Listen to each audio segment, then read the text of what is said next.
welcome everyone to the Atlantic 10 Friday Night Showcase. Great to be with you as always, Mike Gorey and Dallin Cuff. What an outstanding atmosphere here tonight. And leading the charge, we're going to be watching the top 2 point guards in the Atlantic 10 here. Maybe 2 of the best in the country as well, and that's what Yuri Collins is. He leads the nation in assists. Ace Baldwin leads his team, and as you mentioned, second in this conference in assists. Both have the similarities of your consummate, outstanding point guards. Phenomenal vision. Bunch of different deliveries and how they hook up their teammates. Both can go get theirs when they need to do it, and everything flows through them offensively. That said, all the similarities, very different last appearances. Yuri had 1 assist, 4 turnovers, and a loss to Fordham. Only the 2nd time in his career he's had 1 assist. He told me he's hungry to get back out here and prove that that was a mistake. They took him out of the game. That can't happen tonight for Ace. He just hit a game winner against Davidson on the road, and their 4th straight A10 win on the road. These 2 are both studs, 2 of the best in the business. St. Louis so tough here at home as well, 10-2 on the season. And VCU's actually won 4 straight A10 road games as well, so something has to give here tonight. How about Coach Rhodes? And I love this. His son Logan, right? This is from senior night during football season. He signed with Colgate to play football and recruited as an athlete, strong safety there. Then he's got Porter, his daughter, who's a junior and possible Division I lacrosse player. And Chase, the 8th grader. The point guard, he said, but he said Jody's the boss. That's how it works right there. Outstanding crew. Congratulations to his son. Coach Ford and Brooks, his son, just graduated Missouri, 23 years old. Kylie, a junior at TCU, going to turn 21 in a couple of weeks. And then Shane, 18, a freshman at TCU, as he hopes his Billikens can pull off a big one here tonight. They've beaten VCU 2 straight here at home in Chaffetz Arena. Here we go. As we mentioned before, the sacrifices families make are how these coaches live their lives, and this is a big moment for the family and the coaches. Our officials tonight, Keith Kimball, Terry Oglesby, and Brett Smith.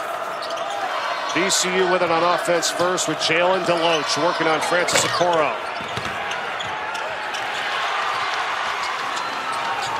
This is a key to the game, Mike. Transition defense. When the Billikens get that thing off the rim, St. Louis, VCU has to get back, identify the shooters, 3 Perkins, 24 Jimerson, and of course Yuri Collins keys it all, 1 and 1. Jimerson misses on the 3. Let's take a look at the VCU starting 5 here tonight. At the 1 spot, we got Ace Baldwin, AB. At the 2 spot, we got Jalen Jay. At the 3 spot, we got me, Nick Kerner. At the 4 spot, we got Brandon Johns, Big B. And at the 5 spot, we got Jalen DeLoach, JJ. All right, thanks, Nick, who's the St. Louis product, number 24. Hometown game for him as we go to the St. Louis starting 5 here tonight. What's up, guys? For our starting 5, we got Yuri Collins at the 1, unknown YC. At the 2, you got yours truly, Gibson Jimerson. At the 3, you got the percolator, Javante Perkins. At the 4, you got Mr. Rockstar himself, TJ Hargrove. And at the 5, you got Big Franco, Francis Okoro. I would say at some point, Dallin, it's not going to be the unknown YC anymore, right? I mean, he hasn't garnered enough attention, right? He's quite known. He's on pace to be only the 5th player in Division I history to go double-double points and assists. Yuri Collins is, and a couple of those names along that list, John Morant may end up being the best in the business to ever do that position, and when it's all said and done. And Avery Johnson, just a guy that went 16 years in the NBA.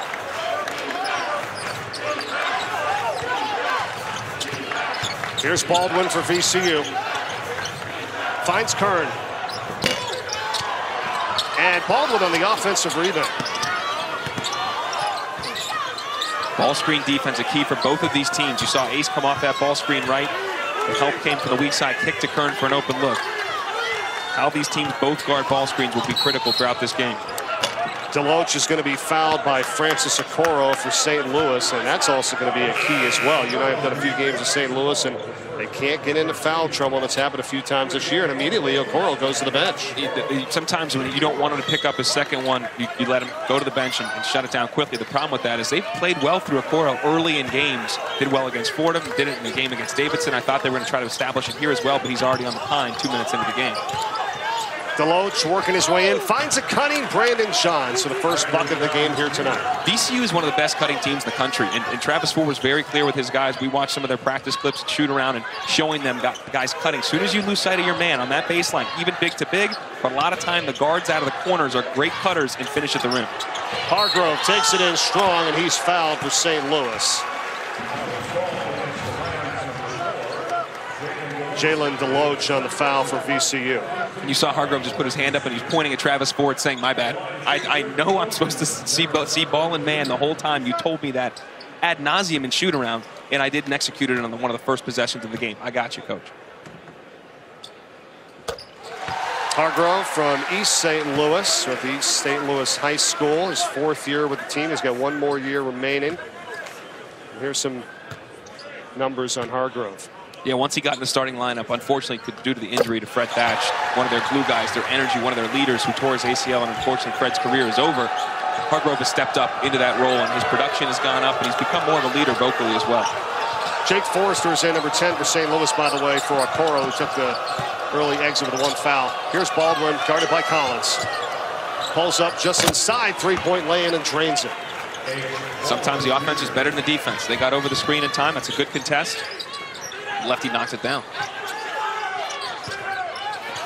Jimerson back to Forrester. Easy 2. They're going to talk about that a lot. Off those handoffs and off the ball screens, the roll man's going to be open. Forrester didn't really short roll. He was rolling all the way to the 10 there. Nice delivery by Jimerson.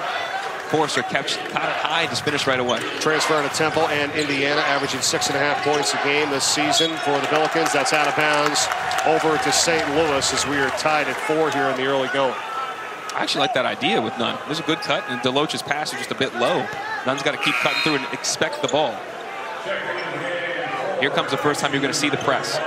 And this is what VCU is known for, 6th in the nation in defensive turnover rate. They turn teams over on almost over 25% of their possessions.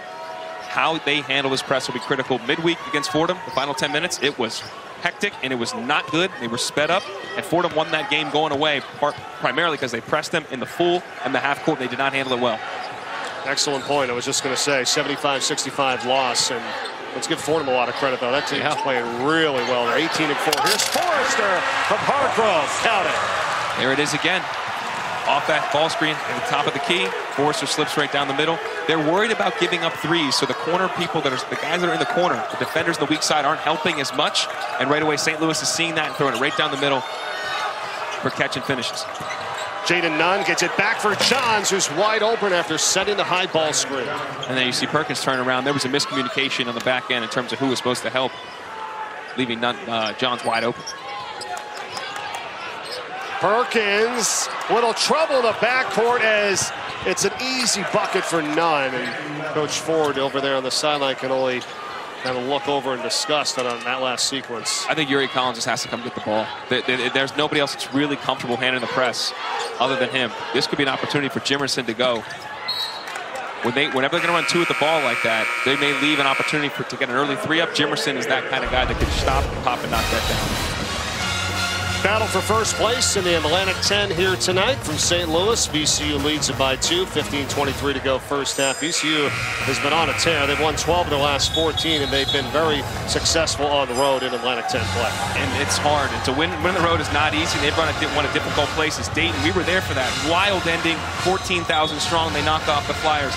David said it was another difficult game, a blackout they have there. The crowd's there. Tonight we got the whiteout blizzard. We got, as Mike Rhodes said, everybody's got their thing. I was like, yeah, it's like the circus coming to town. VCU is one of the biggest brand names in this league, so fans want to see them play and want to see their team beat them. That said, Coach Rhodes loves this. Loves going on the road, that toughness, that us against the world mentality, outwork you, outgrind you, and find a way to win games. And his team reflects that, led, again, by Ace Baldwin, who told me today, I circled this game on the calendar months ago. I wanted to come here. I wanted to play against Yuri. I want to win in this building.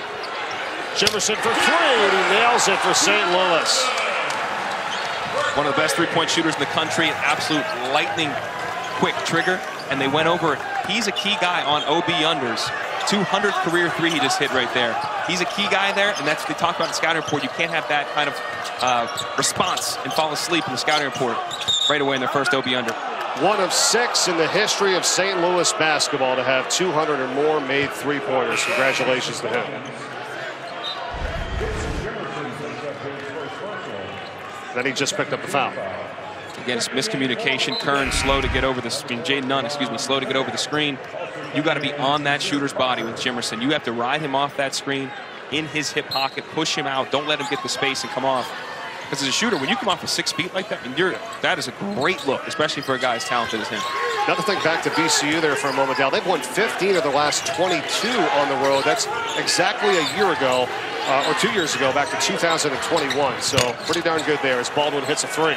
Which is a big story because last game they went 0 for 9 against Fordham in a loss, where they had made a three in a game all the way back to 2006. That broke that streak. They also made 14 threes earlier this year against that same Davidson team. So they prevailed even though they did not shoot it well last game.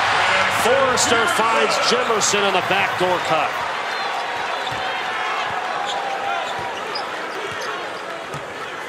Five points for Jimerson. We're tied at 11 here, coming up on 14 minutes to play in the first half. VCU started 0 for 3. They're 5 for their last 5 from the field. 35 in black with the ball. Schreiber checks in. He is also an absolute driller, folks, shooting over 50% in league play. Oh, what a move from Watkins, but he couldn't finish. Watkins comes in. He was a starter part of this year. He comes in looking to score. He's aggressive. He has the highest usage rate on the team, meaning when he comes in the game, he's looking to get buckets or create. Nice cut. How about these backdoor cuts that St. Louis is doing right now here as Parker is the recipient of that one? Guys are losing sight of their man. You say ball, you man, you've got to see both at the same time. And great job cutting and moving.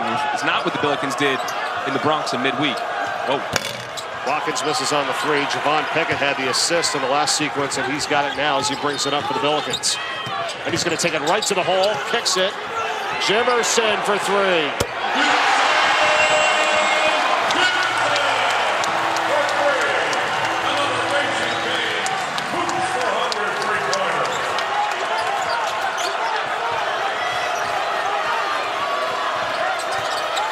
Billikens run a 7-0 run. They've hit 6 of 7 from the field as Johns misses for VCU.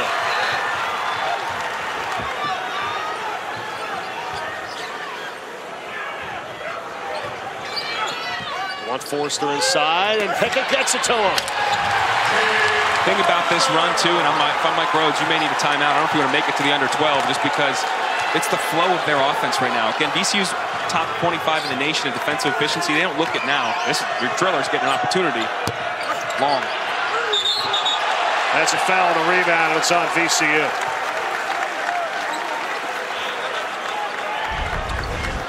We said before, everything comes through Collins. That's not the case right now. A lot of guys are playing with confidence, and there's little resistance. You see Pickett, bad transition defense. Nobody stops the ball. He gets all the way almost to a paint touch, kick, extra pass for the best shooter on your team. That's exactly what you want. Ball movement.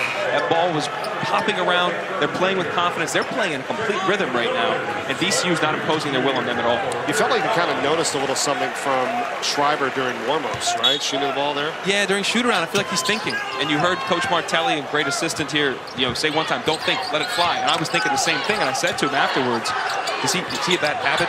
But shooters do. I was one of them. You get in your head, you're in trouble. You shouldn't be thinking at all. Your head should be totally clear. All it is a bucket. This is a bucket. And it looks like he's thinking a little bit, and he missed a lot of shots in shoot-around, especially in 5-0 drill. We'll see what happens here tonight. Here's Pickett on a wild runner. That's off balance, no good. The tip. Parker, a couple tries, and it goes into the hands of Zeb Jackson. That's an effort play right now. Yeah. VCU's got to step it up. Parker just outworked Jackson to get a chance to have another 2 points. DeLoach with Forrester on him. Jimerson there for the help. Now it's a one-on-one, and he lost the handle. Jimerson's got it.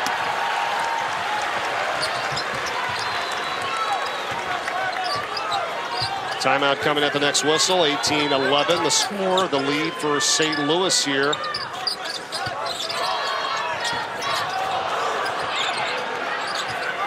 Forrester.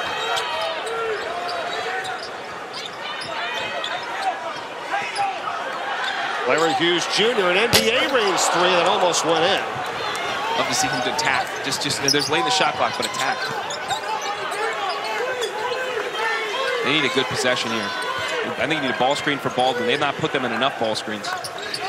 On the step back, thought about the three now. Comes in with an 18-footer, and he drains it, and he's fouled.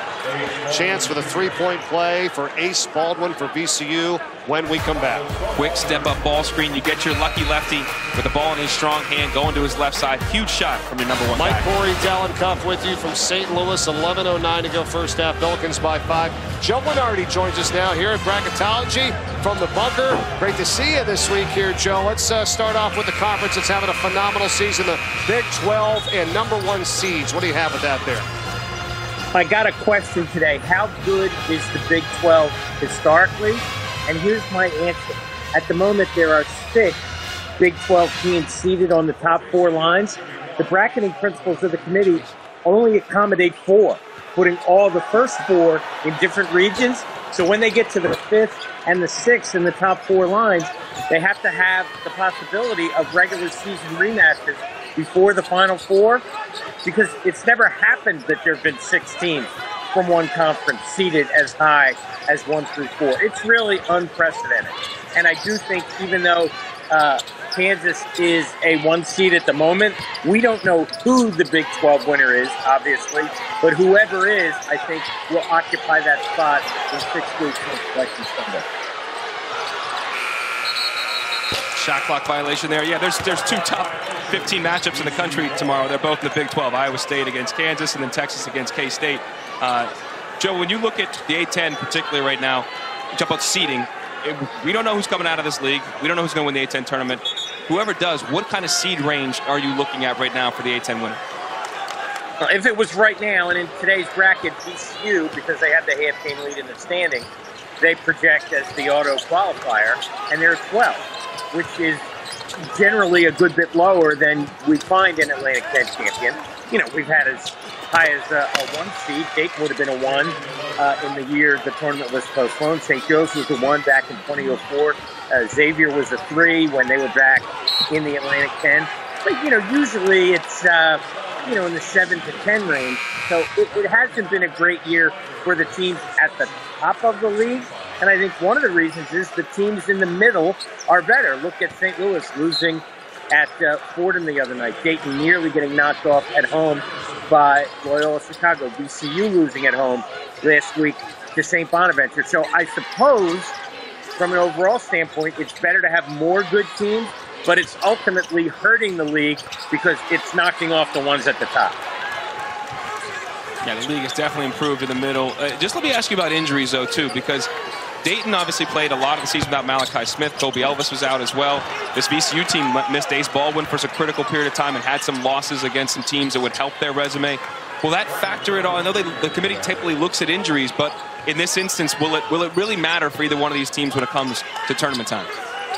I think they'd have to be closer to the cut line for an at-large than they are right now in order for that to be a serious discussion. When they get down to those last few teams, you know, they're doing a deep dive on player availability down and those kinds of things. For better or worse, I'm not sure that SLU or VCU is that close to the cut line right now, although if one were to sweep the other and run the table, you never know. Joe, thanks so much for joining us. Have an awesome weekend. We'll see you soon, my friend. You bet. Brackets. He's the best. He is. He's all over the place. He's got a very busy schedule. He's living the dream. He's bracketologing all over the planet, it seems like. Yes. Well, that's until about March. Then he does live in a bunker for like then he really is. 15 straight days. Right. It's a tough run. Meanwhile, 7-0 run here for VCU. We're tied at 18. What's been going on? Defensive intensity. It looks like a different team. They got a shot clock violation, a turnover. Look at the activity here. They're making, we were saying before, they weren't imposing their will. The Billikens weren't feeling them on every possession. They are now, like you think, and they're trying to deny Yuri Collins the ball, like Fordham did a little bit, to not let him get touches and not let him do his thing. Collins, Hargrove in the corner, and he was out of bounds. I believe that's the 4th turnover. They've had third turnover they've had in the last 3 minutes. Well, you and I did that game at Dayton earlier with VCU. They're not going to get rattled. They were down 14 points in that game. Remember the start of the second half? They cut it to 7 in a matter of minutes, and then they end up coming back to get the win. So that's one good thing about if you're a VCU fan. You say, oh, we're trailing. No. Mike Rhodes got that team under control and right back in it in a matter of minutes. They were down 4 with 28 seconds left, and they won the game in regulation. Yeah, you're right. And those type of performances have your team fully believe that we're never out of a game, especially in a hostile environment. Crowd's kind of settle in a little bit here after the hot start from St. Louis. They're switching a lot of screens. You see Baldwin right now on a Coro. They never got him the ball in the mismatch, and you settle for a contested Hargrove 3. They need to back that out and ID the fact that you have the point guard, Baldwin, on their big and get him a touch. Yeah, total mismatch. It's a great call by you there, Dallin. That's kind of a waste of possession. You're right. That could have been an easy 2, perhaps even a dunk. Instead, it's a turnover. Recent trends here for you. VCU's made 3 of their last 6. St. Louis has missed their last 5 straight. 8 minutes to go, first half. It's an important part when Baldwin Jr checks out of the game, or Yuri Collins, how the offense changes. Here they're going to try to play through Johns. Good up fake, gets it over Hargrove, and VCU's got the lead. And what was important about who entered the ball there, Jaden Nunn knocks down threes over 40% clip, so they can't help off him. When Nick Kern entered the ball earlier in the win, they just doubled down because Kern, 0% on the season from 3. He took one earlier in this game. He's 0 for 4 in the year. So as a non-shooter, there's no risk about doubling down from the strong side. Good adjustment. What a response here by VCU. They're on their own 9-0 run themselves, and it can continue as Collins couldn't get it to go. Here's Zeb Jackson. Nunn pulls up. Rebound, Okoro. Coming off the 21-point, 11-rebound effort for Okoro in the last game in that loss at Fordham earlier in the week. They got a lot of joy from these ball screen and slipping situation here. They're going to try to short roll, but Okoro wasn't ready. They will maintain possession. Out of bounds off of Kern, 7:01 remaining. It's now a VCU 2-point lead here in St. Louis in a battle for first in the Atlantic 10. All right, Zuman and Tom will catch up with you guys at the half. That Cornell-Princeton game. Get the ESPN Plus, by the way, folks. Cornell gets up shots, and they are dangerous. Tosin Awoma, the reigning Ivy Player of the Year. One of the St. Louis assistants told me today he will be the best player in the portal come April, and I think that's very true. Here's what we've had so far in this game tonight. St. Louis on a 9-0 run to take that 7-point lead. VCU's come back on their own 9-0 run as Jimerson now stops that. And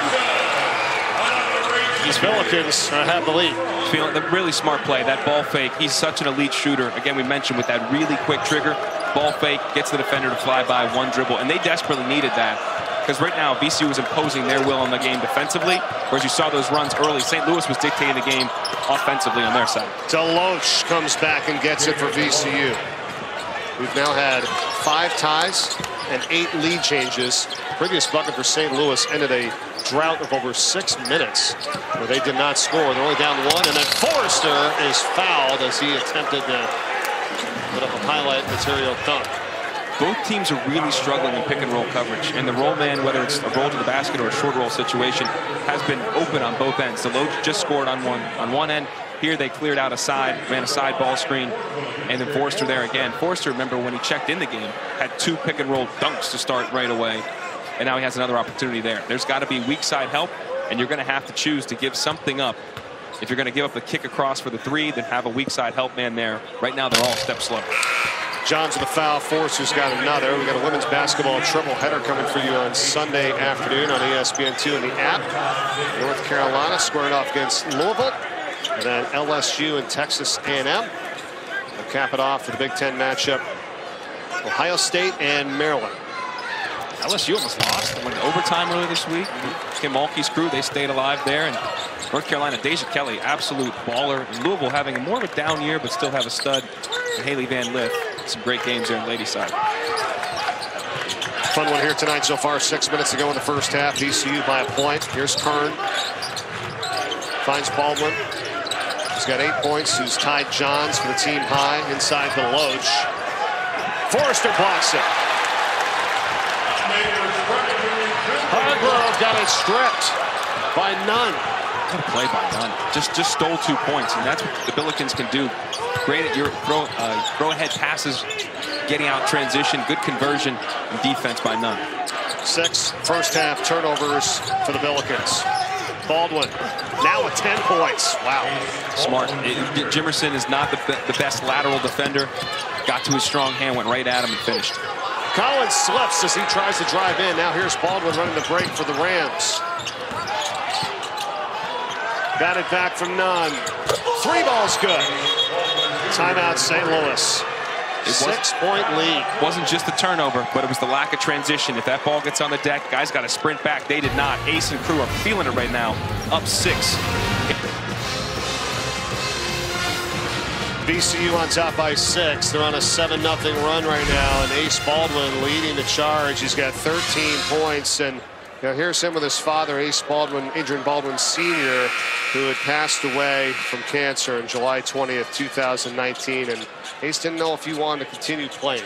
And he was like, I'm pretty much done with basketball. And that was his high school coach, Dwayne Allen, kind of helped him out and said, no, you got to stay with this. A great player, my friend. You can battle through this, and he has. And look at the success that he's having and the leader for this VCU team. Such a tragedy to endure as a young man and move forward without your father, but that's why it takes a village. You need other people around there to bring young men and women and help them realize their potential. So Coach Allen helping him get to this stage and stick with it. And we're all the better for it. We're watching one of the best players in college basketball. His mom, Nina, 2 sisters, 3 other brothers. I'm sure cheering him on right now as his Rams have a 6-point lead. Can it be cut in half? Yes, as Perkins nails a 3.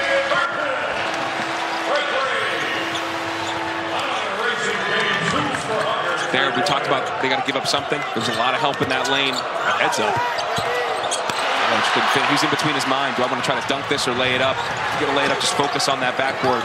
Keep your eyes on it, put it in the box. But Perkins, that was the skip pass across as his man was helping in the lane, wide open for the triple. So after the DeLoach miss, here's St. Louis into Forrester. Kicks it. Good reversal. Jimerson for 3. 2 in a row. And it's tied at 27. What Jimerson does so specially, we'll show this to you on a replay, he has no wasted motion. He does not bring the ball down. He does not need to wind up. It goes right to his shot pocket. He needs every little second there to get that off cleanly. That's why he's an elite 3-point shooter. Big charge.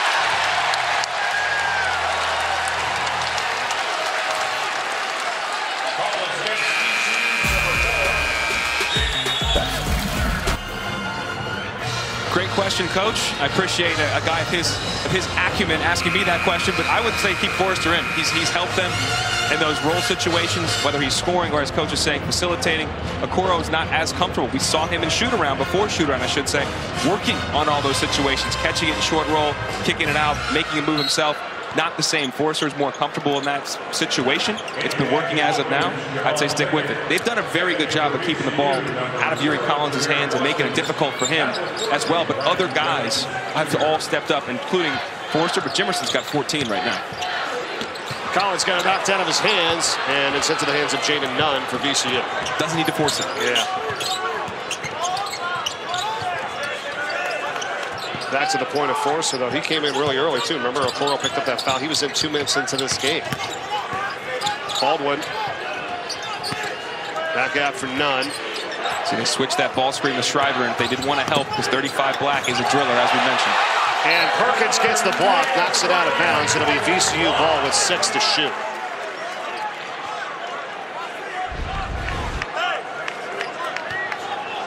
Well defended by Javante Perkins, a former 6th man of the year in this conference 2 years ago, averaged 17 points a game off the bench for that great St. Louis team. But then tore his ACL, missed all of last year. He's still not full. He's not the same guy we saw before, but still a very capable player. And Peckett gets the block on Shriver. Here's Collins. Jimerson falling out of bounds, and it's intercepted by Shriver. Baldwin for Watkins. Collins trying to take the charge, and he does. That was a really poorly executed fast break there. That was not a good transition for either team. The turnover on one end. Here you had 3-on-1 essentially, but Ace Baldwin gave it so early to Watkins and they didn't space the floor. It became a 1-on-1. And I thought for sure it was a charge in live action, and absolutely it is. Yuri Collins is there. And that's a mistake that you don't want to have on the road, trying to close out this half with momentum in a tie game. They almost just gifted you 2 points, but Yuri made a great play. VCU backing off the pressure. 9 turnovers for St. Louis in this game, 4 for VCU. Rams have 11 points off the 9 St. Louis turnovers. We're tied at 27. Collins, the cutter, Peckett. No. Forrester didn't quite corral it. Forrester open there because Johns had to help on the roll man. No rotation. He just couldn't corral it off the... Shriver, he's blocked again inside. Collins for Peckett.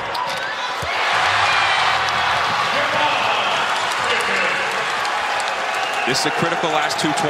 You do not want to let them in their building, steal this momentum, and go into break up 6 or 7 points. They're on an 8-0 run right now. I'd like to see a ball screen for Baldwin. Let him operate. That's what he got. Instead, it's up to Shriver and now Jackson. 4 blocks for St. Louis in this game, a bit big as well. 5 to shoot. Jackson, a step back 3 for the lead. Rebound Collins. Again, Peckett. He got it knocked out of his hands, out of bounds. Again, both teams' defenses this game have been so critical to their offenses. It's allowed them to get the ball off the rim and play in transition and flow into their offense. When they've been bogged down in half courts, particularly St. Louis has struggled. I do like what Travis Ford has gone to, switching a lot of the screening action right now and keeping the guys in front of you in VCU, not allowing them to affect the game that way. Collins for Perkins off the inbounds pass. And you see Mike Rhodes is furious. That was the last thing they went over at shoot around. They're going to run that screen and curl to the basket. You can't think the job is done when you get to the hoop. They will still throw the ball. It's a 4-point St. Louis lead with 1 minute and 38 seconds to play in this first half. Crowd's back into it here, and this team is sharing the ball and moving it nicely on the offensive end and in transition. This is a team that last game they had 5 assists total. We said they took Yuri Collins out of the game. Guys didn't make plays. Guys stood around. People didn't rise to the challenge, if you will, that Ford presented them athletically and physically. In this game, Yuri's got 4 assists. That's par for the course. They've got 12 assists on 12 baskets. That's 100% assist rate. They are sharing the ball. They're getting it inside, outside. In the half court, they're getting it in transition. That is impressive. Yeah, if they cut out the turnovers, they'd be real money right now. Absolutely, that's phenomenal. 12 of 21 from the field. Rebound Johns for VCU, stays with it and gets the bucket. They'll do that a lot out of timeouts. They will go to Johns on the post, the transfer from Michigan. He was a bit player there. Teams that went to the lead 8 scored about 3 points a game, but on this team, he's more of a key cog, one of the leading scorers that they need to play through, and he loves that role. Johns has got 10 points, and that ends a 10-0 St. Louis run, and now it's a traveling violation, so VCU a chance to tie or take the lead with a 3 with 1 minute and 6 seconds remaining first half. We've had 4 runs in this game of at least 7-0, 2 for each team.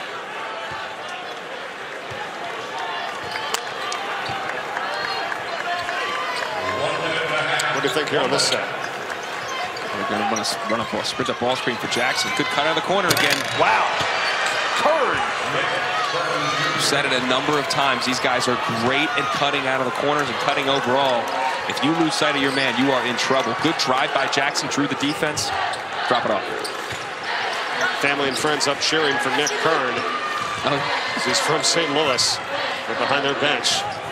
Fired up on that play as it ties the game at 31. This is where teams want to kind of take advantage of Schreiber. See, good job by Pickett. Right around him, but couldn't finish. Schreiber gets the rebound.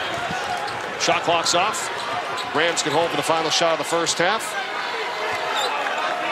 Stand by in the studio, Zubin Mehenti and Tom Crean with a halftime report.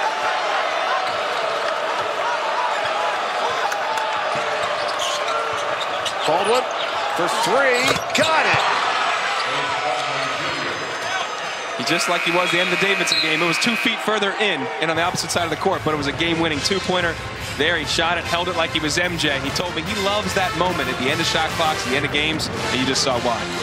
What a shot from Baldwin to end the first half for VCU. He's got a game-high 16 points, and the Rams lead by 3. As we head you to the studio for the halftime report, Zubin Mehenti and Tom Crean. Guys.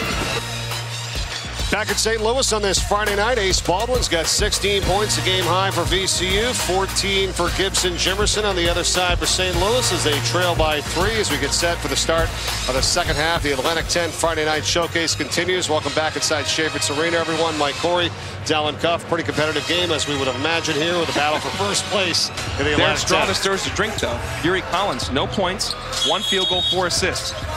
They'll need him. He will be big in the second half. He doesn't need to force it.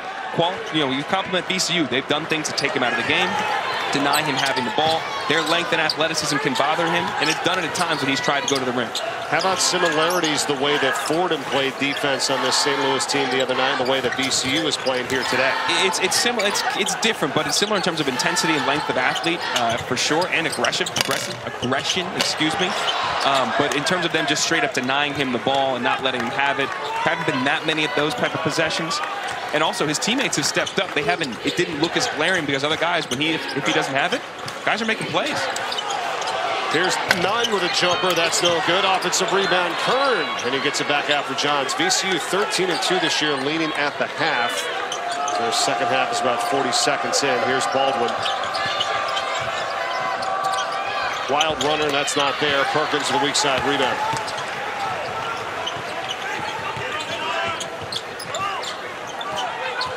St. Louis had a ton of turnovers in that first half. They had 10.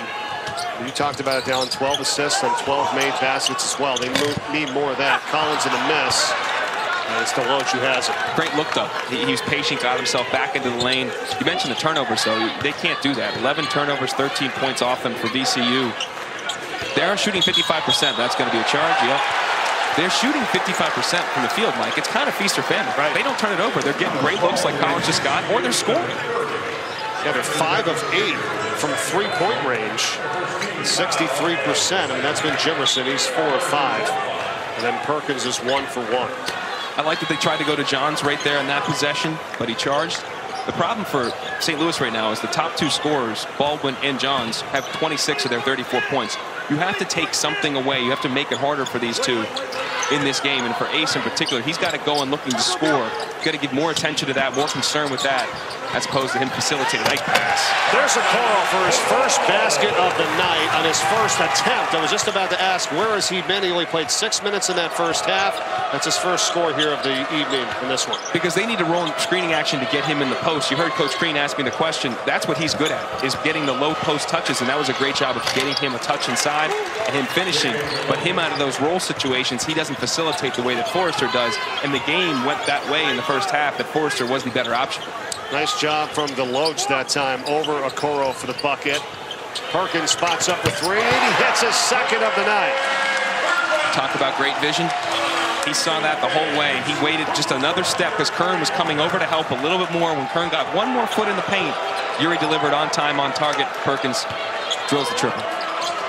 St. Louis has won 6 straight Atlantic 10 home games. VCU has won 4 straight Atlantic 10 road games. Battle for first here in the conference tonight. We're tied at 36. 2.5 minutes into the second half. Baldwin for none. 5 to shoot. Way back. Okoro tipped it, and he's going to be called for a foul in the process. Great work by Brandon Johns. Just staying alive. He's got 2 white jerseys around him, one being Okoro, the biggest, strongest guy on the floor, and he was able to draw the foul. I asked Okoro earlier before the game tonight about his rebounding ability, how he's been able to get so many boards. And he's done an awesome job. He's 18th in the country, averaging 3.5 offensive rebounds a game. He says his positioning, like he waits, he sees where the shot goes up. Where does he need to be position-wise to try to be in the best spot to get it? Collins up to Jimerson.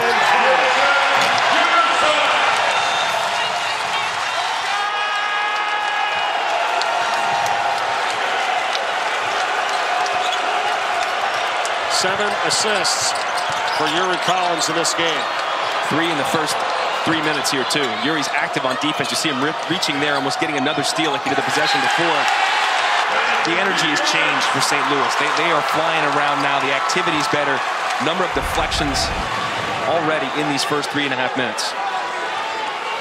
And DeLoach is a little lackadaisical with it, and Uri just shoots the gap. That is just an aggressive, smart play. And then he's got the run out. Baldwin got the bounce. We're tied at 38. These are some really soft rims. This is a shooter's gym, not in terms of the gym where you have the no depth perception behind with the walls, but the rims, shooter's rims. I went 1 for 3 from three-point range earlier in a little. It has to hit the rim though, so one of yours I know didn't, but that's okay. It is a good spot here. Oh, that's way off in Jimerson, yeah. He has the green light to do that. Just maybe not the time. Right now, they've got a great flow offensively. Got to communicate the ball screen. He's too good for that. He did it at the end of the half with 5 seconds to go, and now he hits another 3 here, and he is on a tear. 21 for Ace Baldwin for VCU. We've had 9 ties and now 12 lead changes. And Ace is imposing his will in this game, but you've got to communicate these ball screens. You've got to get back in transition, too, because right now this game's getting up and down. That pace favors VCU. Step closer into the lane. He's looking at the top of the key. Kern is on the wing. He knows where he's going to deliver that. Skips it over the top. Perkins knocks down the triple. 3 assists on all 3 made baskets to start the half. And he missed a great floater, probably his best look of the day. So he's getting into a rhythm right now, and he gets into rhythm by hooking up his teammates, not necessarily scoring himself. Well, and you'd said it after the last game, just 1 assist, the season low, and well, he had one other game in his career where he had 1 assist, and that was last year in a win against Boise State. Jimerson, 85% from the free throw line. Shorts the first. Coming up tomorrow, the Lakers and the Pelicans, 6 Eastern, 3 Pacific on ESPN2, and of course on the Plus. And then NBA Saturday primetime, it's Luka and the Mavs, 5-game West Coast road trip against Stephen Warriors. Coverage begins with NBA Countdown, 8 Eastern and 5 Pacific on ESPN and ABC.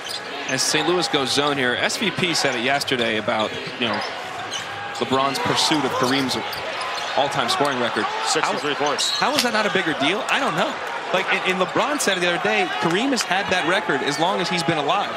Me and him are basically like a year apart. And I never thought that record was going to be broken. That's all I've ever known. And now he's right there, and we're not. Are we going to break into other game coverage and show him making shots a la Aaron Judge? I sure hope we do. Exactly right. He's 63 points away from the all-time scoring record. Amazing. Foul was on Okoro for St. Louis. DeLoach at the line makes it a 3-point lead. Okoro's out. DeLoach pick it back in. Hargrove's out as well. Yeah, DeLoach's not a great free throw shooter, 59% on the year. He doesn't have much margin for error. It's a very flat shot, but he got that first one to go with good rotation. He had 12 points, 9 rebounds last game. These are always important because we've talked about this before. You want to make those free throws to set up the press. Yes. No, you're right. And that's how this team's been so successful. You think of some of the numbers here, too. I mean, they're 13th in the nation in turnovers forced, 18th in steals, but then free throws. 17 in free throws attempted, and 24th in made. Here's Forrester on the dunk. A nice drop off from Uri, working back and forth off ball screen action, getting deep and just laying it off to Forrester. He's got 8 assists on the day now. He only 4 in the first half, and again, his flow wasn't quite there. Let's see this zone. They like to match up out of it after a few passes.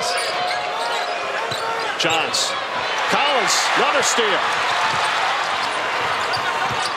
Perkins head up the floor, instead he pops up a 3. It's good. And St. Louis has regained the lead.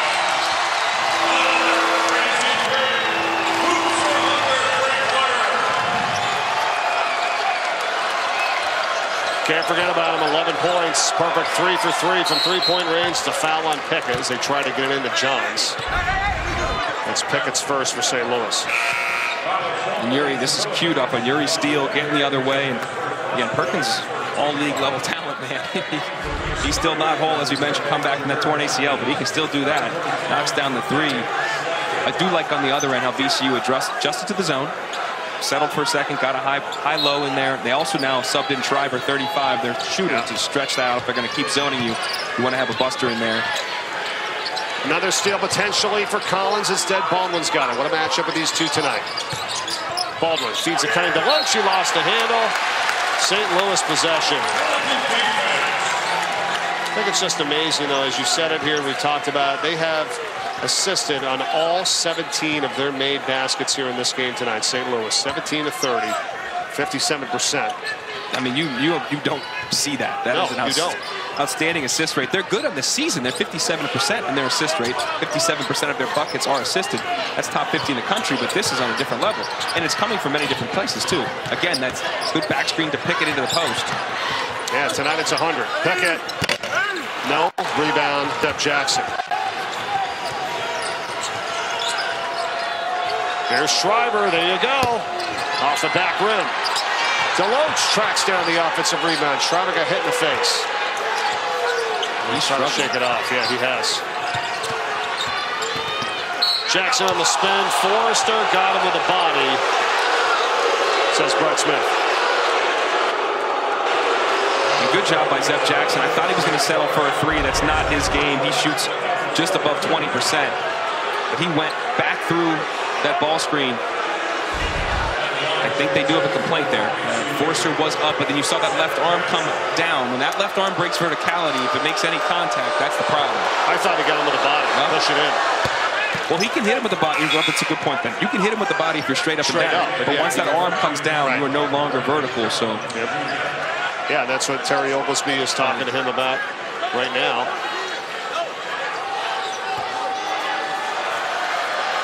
Again, if you can make this and they set the press, see if whoever Schreiber is guarding, they may just give him the ball and clear out and allow them to break the press that way.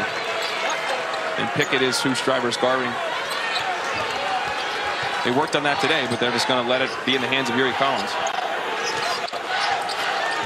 Collins brings it up on Seth Jackson. No need. Yeah. Peckett, an illegal screen, his second personal foul. This is an easy call. I mean, you're set, you're there, and watch this leans in, steps in. You don't even do that. I mean, he doesn't even need it. I mean, he's already kind of passed. It's tough there. 5 team fouls for St. Louis, 11 turnovers in this game. Speaking of which, Billikens get it back. Perkins, another 3. Baldwin had Watkins for the moment. Now gets it to him. John's inside. And he draws the foul on Forrester. He does such a good job of up faking, getting some defenders in the air. His inside moves. Brandon Johns is going to get a couple free throws out of it. VCU shot 2 free throws the whole first half. 1 free throw the whole first half. They already now, this will be their 5th and 6th trip to the free throw line. And that's what you mentioned before. They make a ton of free throws. Their free throw rate is top 10 in the country in terms of how often they get to the line and convert at the line relative to their number of possessions. It's a big part of their offense. Yeah, they're both really good numbers. They attempt 22.8 a game. They make 16.1. The only thing with that, though, Dallin, is 70%. That's 200th in the nation in terms of the percentage of free throws made.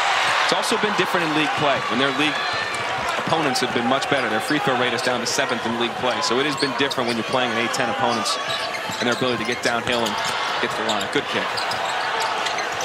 Peckett to Jimerson. Double team comes out on him. Peckett. And that's knocked out of bounds.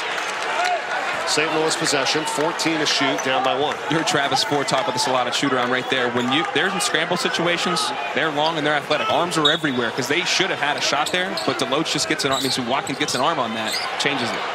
Jimerson right off the inbounds, not there. Johns the rebound. Jimerson 6 of 9 from the field, 4 of 7 3-point range, 17 points to lead the Billikens in scoring. Baldwin with the ball in his hands. He has 21. It's a game high. Johns right to the hole, and he's been outstanding himself. 13 for him. Good adjustment, icing the ball screen where Yuri Collins is not letting him come off the ball screen even in the middle of the floor, but the big then is in front of Ace. So Johns just slipped it. He throws it right over the top there. Good understanding, good finish. Collins, nifty dribbling, feeds Forrester.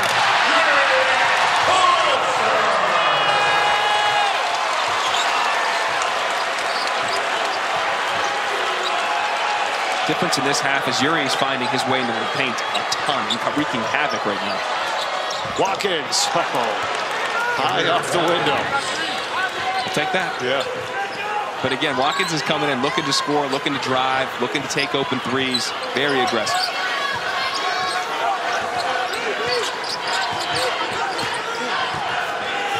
Collins up top, Forrester again. Yes.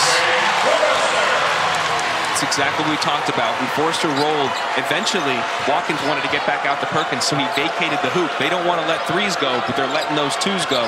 You've got to make some choices. Watkins missing on the 3. Peckett's got the rebound. Collins again. Jimerson in the corner, relocates. Johns clears it away. What a game here. 1-point contest coming up with 11 minutes left. Baldwin. It's a really tough rebound by Johns to come down with that ball. Collins with a steal for the St. Louis lead.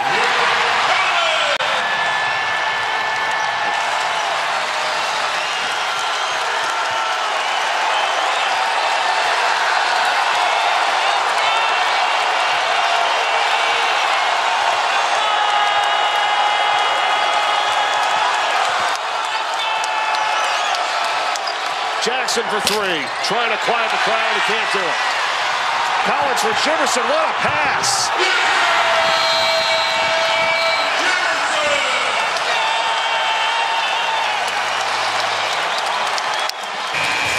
The all-time record, 782 from Richmond's Jacob Gilliard, and it's only a matter of time before Collins gets past that mark, possibly even here tonight. I mean, that was after coming off the 1-assist game, tying a career low, basically, with just the 1 assist the last game at Fordham. Now tonight, he had 4 assists the first half, 7 already here in the second half. We're not even halfway through. And his defense has actually been great. He's set the tone for them defensively. They have 9 points off turnovers just in this half. Again, that's what VCU is known for. But St. Louis has flipped the script, and Uri's getting his hands on the ball constantly. Baldwin battling his way through for VCU. Let's not forget about him. 23 tonight to lead all scores. It's a 1-point game. Y'all must have forgot. I don't think so, bro. He's got 23. He's rolling right now. 9 for 11 from the field, 4 of 5 from three-point range as Forrester misses the jumper. Baldwin, his 4th career 20-plus point game and first since November 30th versus Vanderbilt, by the way. Inside DeLoach. Forrester on the foul. That's what they call. And that's his 4th. Going to result in a 1-1 for VCU when we come back to St. Louis after this. St. Louis by a point here with 9:39 to go in this second half. Time for Saturday selections. Dallin, what do you got, buddy? Okay, here the game I want to see. Yeah, we know it's UNC Duke, and yes, Jay Billis, it always delivers. Right. But I want Gonzaga on the road at St. Mary's. Gonzaga's not the team that people remember in recent years. It's dominant. They're a very good college basketball team. St. Mary's, the computers love them, and they are really good defensively. Looking for a marquee win. That's a big spot, 10:30 ESPN. Underdog pick. Purdue is on a nice run right now. Great win streak. They're going on the road to their rival Indiana, who is a home favorite. I'm a home underdog. I never think about that in terms of shekels. Under the radar, top 10 matchup. Texas, Kansas State, 2 teams atop the Big 12 battling it out. 4 Eastern, ESPN2. I think a lot of people pay enough attention to either one of those teams, particularly K-State. And the who's hot right now? UVA is like Hansel right now. They've won 7 straight, playing very well. They go on the road to Virginia Tech. Virginia Tech is a good team, has good numbers, has struggled to get results. They were 2-7 last year. They went on a run through February and won the ACC tournament. They went to the NCAA tournament. This is their Alamo. They're playing at home against their rival. They have to win that game because the ACC does not give you many quad 1 opportunities, especially at home. Just UVA and Duke. They have to win that game. All right, really good point. VCU's back in front here by 1, 53-52 after the free throws. Perkins missing on the jumper. Shriver's got it. There's just no need for that shot. Like the shot too early. Too early. It was behind the back, contested. There's times where they need Perkins to go get his. I don't think it's right there. Now Coro back in the game. 5 and White in for Forrester. That also affects their offense. But defensively, making him guard in the perimeter on some of these screening actions. Forrester has the 4 personal fouls, so he's out. Okoro against DeLoach. Rebound Perkins.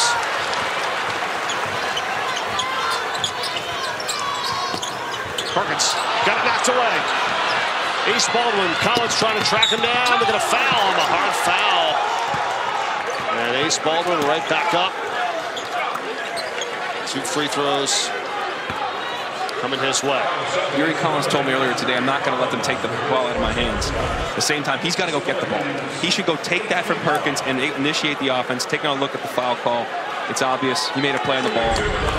I'm happy we're not looking at a review. Sometimes when players go down hard like that, we'll get to review. Glad we didn't. Ace is good. That's important. Let's play. But Yuri's got to go take the ball. Perkins turns it over there. The possession before was essentially a turnover with a behind-the-back contested jump shot.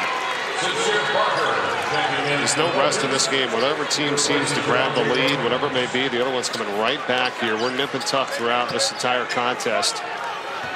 We've been tied 11 times. And we've had 16 lead changes in this Friday night here from St. Louis. 3-point Rams lead. And Ace has got 25. Talk about your stars delivery. Yeah.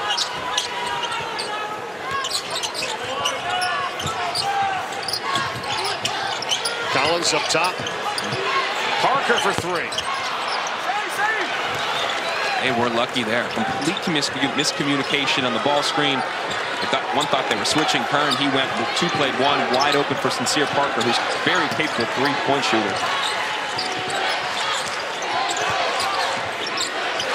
Baldwin kicks it for none.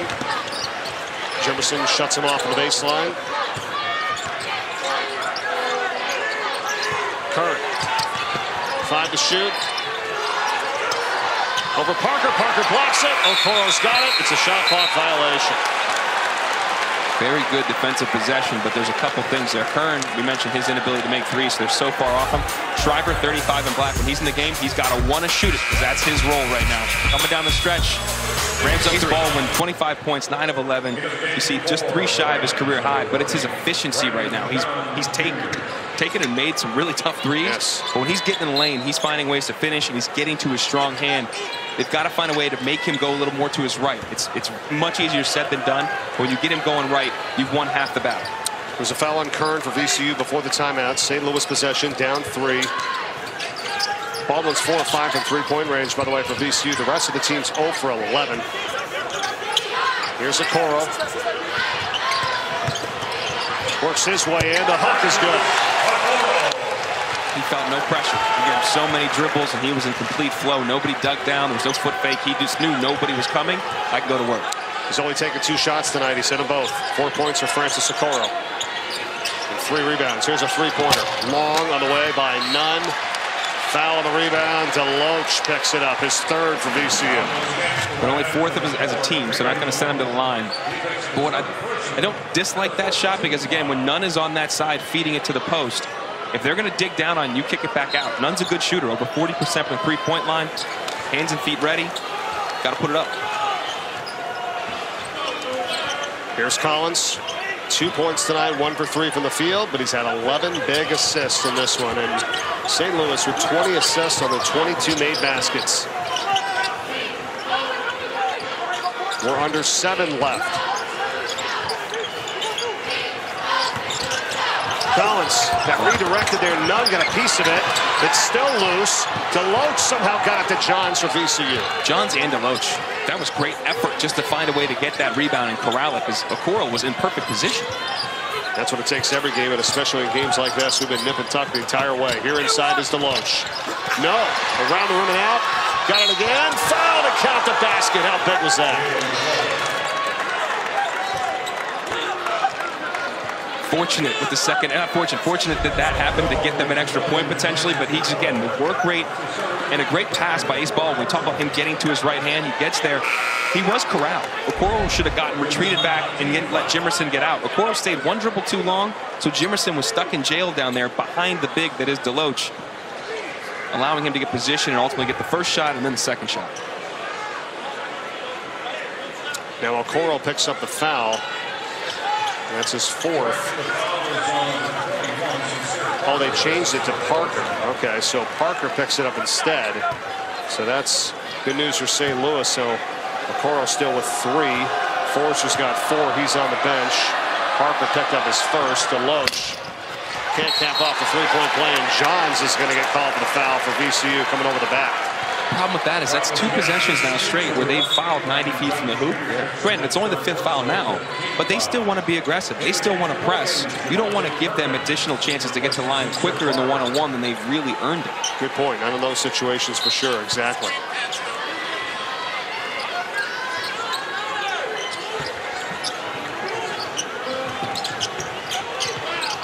Deficit is 3 for the Pelicans. Collins. Switching a lot of screening action now. You got to communicate through that. Finds Perkins, and it's Kern on him.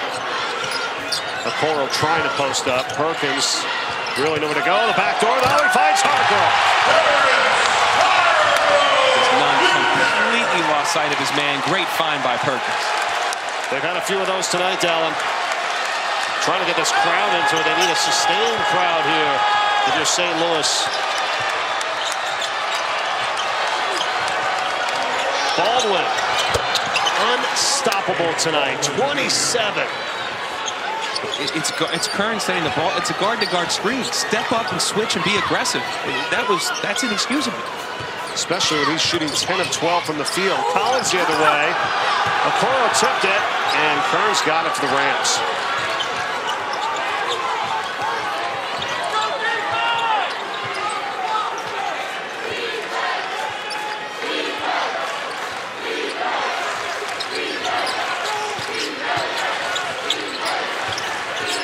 Baldwin again, yes! 11 of 13 from the field. He's got a new career high with 29. He's in the zone like Billy Hoyle right now. And he's talking like he's yelling going down the court like him too. Hargrove. Back for Collins. He's got the Okoro screen. Instead goes to Perkins, who bumps up a three. Rebound Jimerson.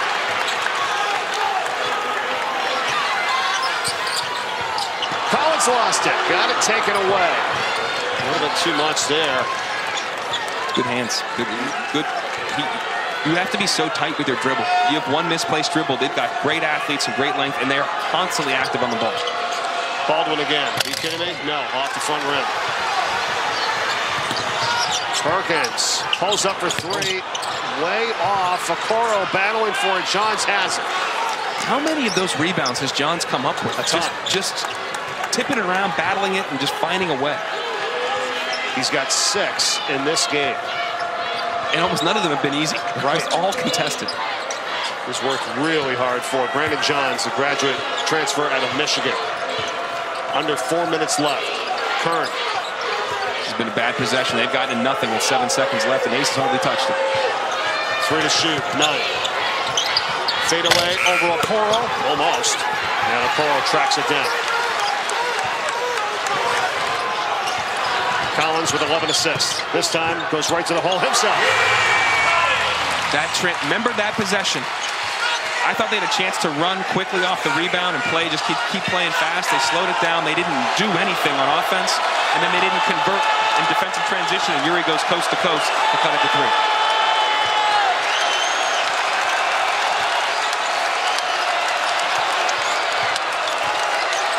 Crowd's back in it. None. For Baldwin. Another pull-up over Collins. He got it again. It's that kind of night, Dallin. It's that kind of night when you put that. He put up a brick and it still went in.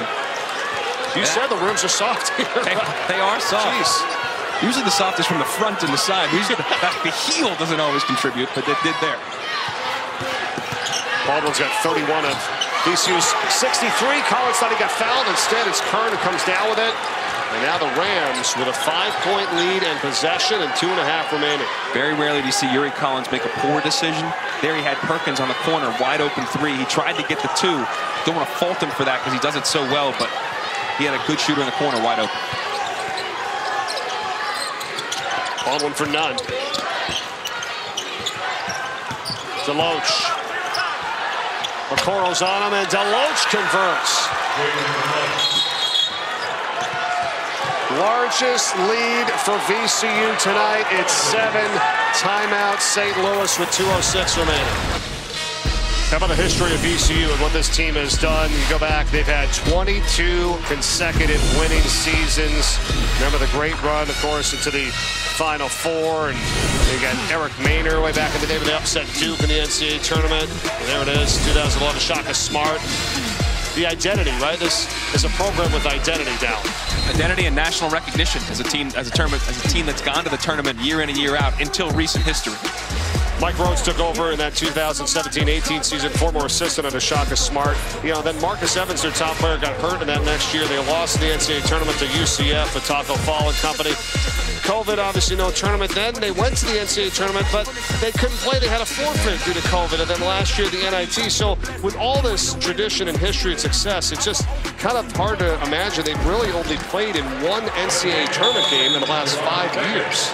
In this year, they're a very good team, but the situation in the A-10 is going to require them to win the big whole thing in the Barclays Center. Games like this give them a chance to have the higher seed, the double bye, and have a better opportunity to do it. And that is a dagger right there as Pickett went to the ground.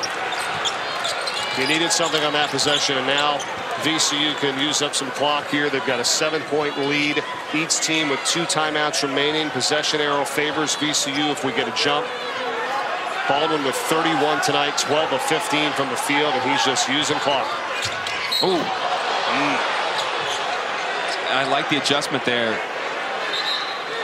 They're going to review. They call the foul. And now they're taking a look to see if that was intentional. It was intentional in terms of a flagrant. Right. But here, the adjustment there was they were going to run 2 at him off the ball screen and say, Ace, you're not beating us. Somebody else has to beat us. I think Pickett was just out of control. I don't think there's anything malicious about it. 3rd foul on Javon Pickett.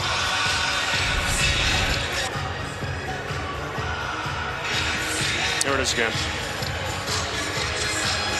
Yeah. Again, I think he's just a little out of control. You don't want to foul there. And Ace was going hard at the double.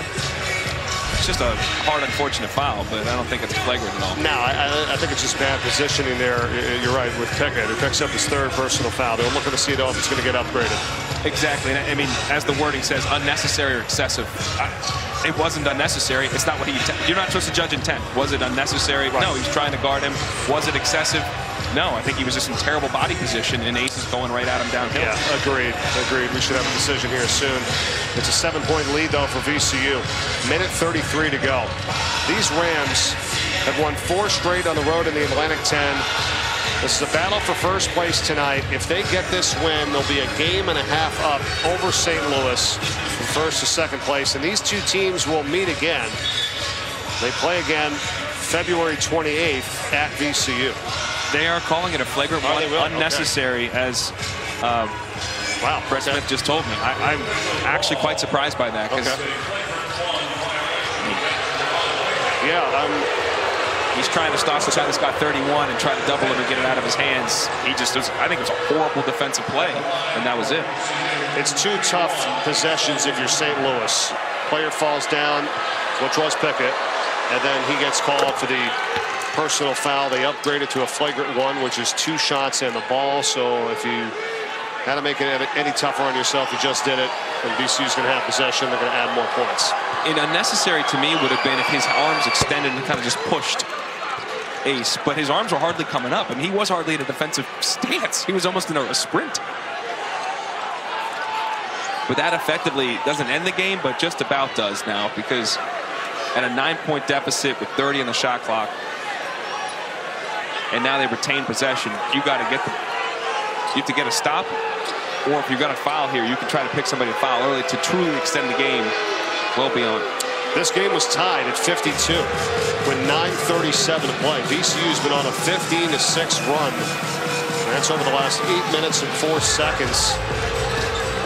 St. Louis has beat this team 2 out of the last 3 times, including 2 straight here at home. That's in jeopardy here tonight. Now they're running 2 at Ace, just trying to get these guys to play fast, maybe turn it over, make a mistake. And trying to deny the ball back to Ace, but he got open.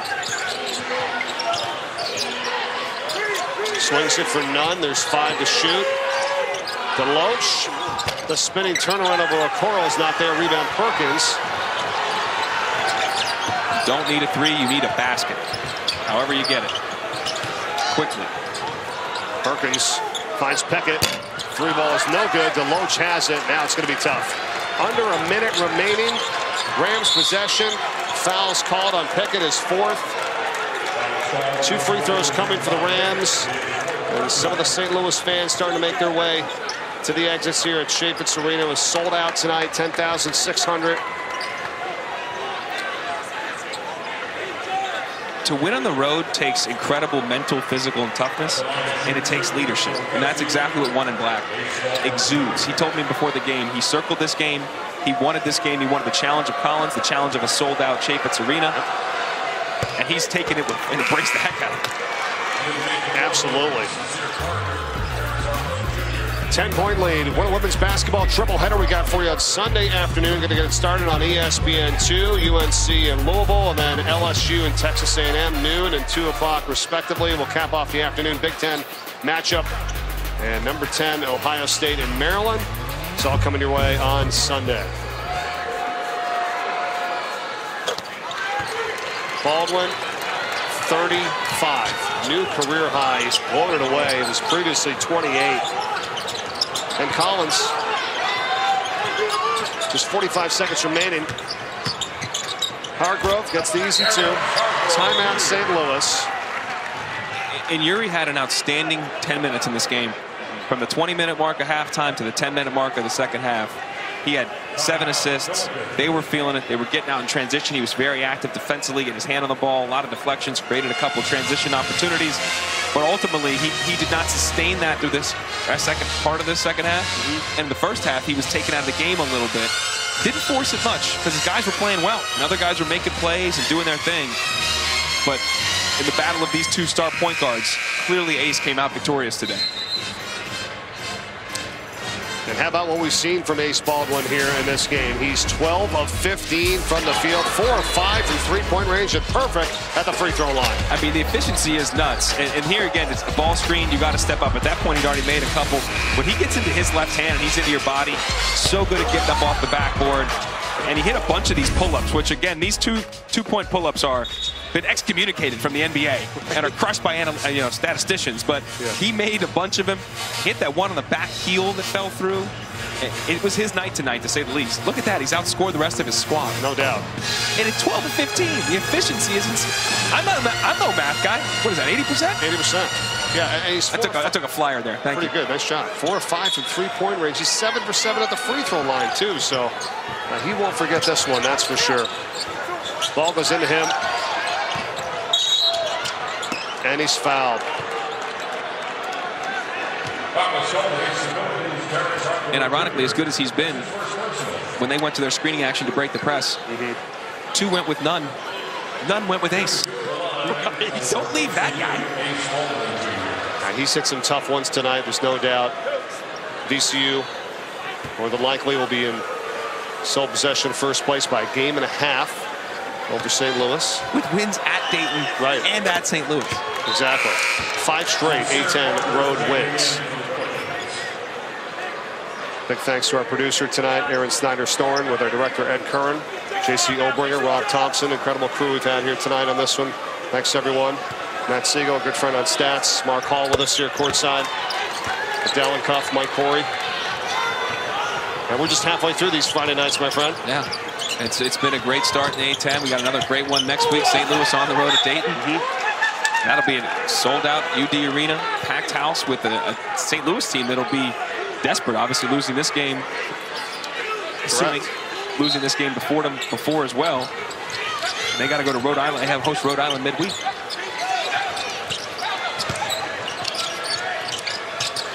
Jimerson for 3. Got it. Great job by Jimerson to use his ball fake. But bear in mind, until that shot, he only had 5 points in the second half. They really did a great job of shutting him off and taking him out of the game in the second half. Looking at Baldwin's numbers tonight with 37 points. That's the 5th most by an Atlantic 10 player this season. James Bishop has been awesome for GW. 44 and 40. Foster Lawyer from Davidson at 38. Tyler Burton from Richmond at 38 earlier this year. And now you got Ace Baldwin Jr. with 37 for this Rams squad. And counting. We've got 23 seconds left, and they're going to foul as it's an 8-point game. They're going to. Travis Ford's squad is playing this thing out. How much does this help VCU right now in their resume and what this team has done? You know, if they get this win to improve their standing, not only in the conference, overall record, big win on the road. What do you got? Well, in actuality, if Billikens don't lose in midweek to Fordham, this is a quad 1 win. They're going to be above 75, so that puts a good quad 1 win on the books for VCU. It can still get to that point in the end of the season, and likely it will if St. Louis performs the way we think they will. But that said, heard Joe Lenardi about it. It's what it does for this team is a chance to win a regular season championship, better position to get a double bye in the A-10 tournament in Brooklyn, better position to be the #1 seed, and ultimately win that thing, cut down the nets, and go to the tournament. Because there's very likely not going to be an at-large bid out of this league. Doesn't mean the league is not good. It means they didn't win enough non-conference games, but they have quality teams. Right up to Ace. Feeds Johns. Exclamation point for the Rams here tonight. And great leak out by Ace and great vision by Kern to make the pass. Hargrove misses on the 3. Jimerson the rebound, fouled, and he'll head to the line with just 13.7 remaining.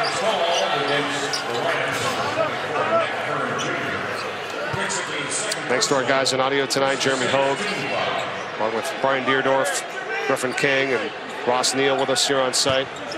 Great camera work by our guys, Steve Haas, Mike Foley, Jerry Genowine, Mark Grifford. Thanks everyone here from St. Louis tonight. 10-point lead here for VCU, 13.7 left. And Mike Rhodes said there's nothing he loves more than coming into somebody else's building and quieting the crowd. You can hear a pin drop in here. And this is only eclipsed by what they did at Dayton, when they left people in stunned silence, about 4,000 just sitting in their seat after the game, wondering what in the heck just happened. That was a crazy finish. They're about to win 16 of their last 23 on the road. That's in the last 2 years. Going to be the 5th straight road win. They've now won 13 of their last 15 overall. Baldwin led the way. 37 tonight. This one's in the books.